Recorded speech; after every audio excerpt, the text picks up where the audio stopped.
दरभंगा में कांग्रेस नेता की हत्या, बागीचे से खून से लथपथ मिला शव, इलाके में फैली भयंकर सनसनी। बिहार में आपराधिक घटना का गिराफ दिन प्रतिदिन बढ़ता जा रहा है। आलम यह है कि राज्य में आम लोग तो क्या, नेता भी सुरक्षित नहीं है। ताज़ा मामला दरभंगा जिला से सामने आया है, जहां अपराधियों ने कांग्रेस अल्पसंख्यक प्रकोष्ठ के दरभंगा जिला अध्यक्ष जियाउर रहमान उर्फ बब्बन की हत्या कर दी। इस घटना के बाद इलाके में सनसनी फैल गई है। जानकारी के अनुसार घटना जिला के सिमरी थाना क्षेत्र की है। सदर अनुमंडल पदाधिकारी अमित कुमार ने गुरुवार को बताया कि ग्रामीणों की सूचना के आधार पर शोभन गांव के समीप एक बागीचे से खून से लथपथ एक युवक का शव बरामद किया गया है। मृतक की पहचान शोभन गांव के पेशे से सॉफ्टवेयर इंजीनियर एवं जमीन खरीद बिक्री का काम करने वाला जियाउर रहमान उर्फ बब्बन के रूप में हुई है। वह दरभंगा जिला कांग्रेस के अल्पसंख्यक प्रकोष्ठ के जिला अध्यक्ष थे। मृतक का एक मोबाइल फोन भी गायब है। अमित कुमार ने बताया कि डॉग स्क्वाड की टीम मौके पर पहुंचकर घटना की जांच कर रही है। वहीं मुजफ्फरपुर से फॉरेंसिक साइंस की टीम भी हत्या की जांच करने पहुंची है। मामले की छानबीन की जा रही है। मामला बहुत गंभीर है, क्योंकि हमारे गांव में अभी तक हत्या का कोई ऐसा मामला नहीं आया जो गांव के किसी का हुआ हो। और हमारे ही गांव के ऐसे व्यक्ति जो मतलब सार्वजनिक जीवन में जो है वो खुद कांग्रेस माइनॉरिटी मोर्चा के अध्यक्ष हैं जिला के, उनकी हत्या और गांव में ही हो जाए, ये दिल दहला देने वाली बात है।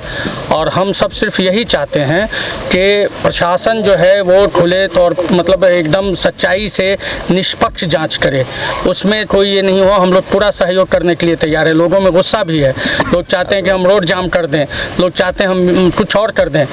कुछ लोगों का ये भी था कि उठाओ ले जाओ। हम लोगों ने उसको गांव के लोगों ने दबाव बना के इसको रोका है। हम चाहते हैं कि जो सो इसका निष्पक्ष जांच हो, बड़े स्तर पे जांच हो, बड़े अधिकारी इसको जांच करें, क्योंकि हमें थाने पर विश्वास नहीं है। इस थाने से हमें मतलब बहुत निराशा हुई है। इसलिए हम चाहते हैं कि एसएसपी साहब, डीआईजी साहब खुद इस मामले को देखें।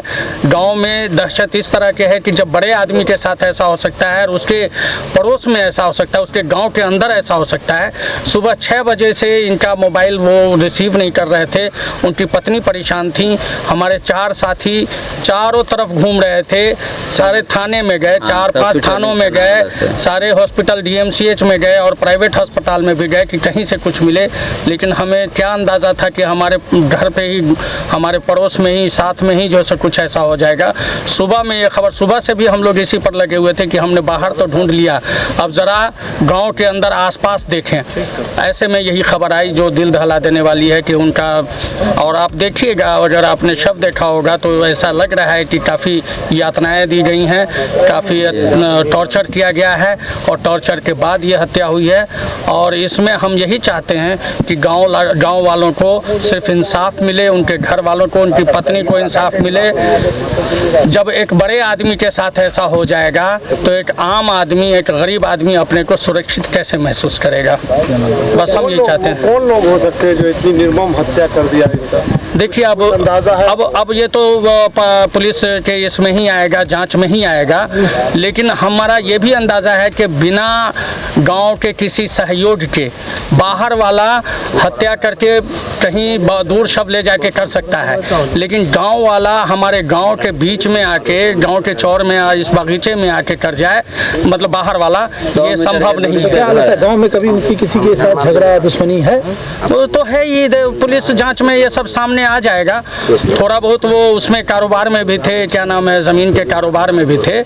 ज़मीन वाला मामला भी हो सकता है, पर्सनल एनिमिटी भी हो सकती है, कुछ घरेलू वो भी हो सकता है, कुछ भी हो सकता है। इसलिए हम सिर्फ यही चाहते हैं, हम लोगों की सिर्फ यही मांग है कि निष्पक्ष जांच हो और उच्च स्तरीय जांच हो, ताकि लीपापोती न हो। क्या नाम है सर? जी, मेरा नाम नदीम अहमद कासमी है। सर ये कौन सा जंगल होता सर? ये चौर? ये चौर क्या कहलाइएगा, ये शकरपुर का ही है। चौर ईदगाह से, ईदगाह के पास शकरपुर में ही उनका घर है। पंचायत कौन सा पड़ेगा? पंचायत ये मनियारी है। वाला काम बताइए, हो सकता है वहाँ से। हाँ, तो वही प्रॉपर्टी वाला भी तो कह दिया मैंने, जमीन का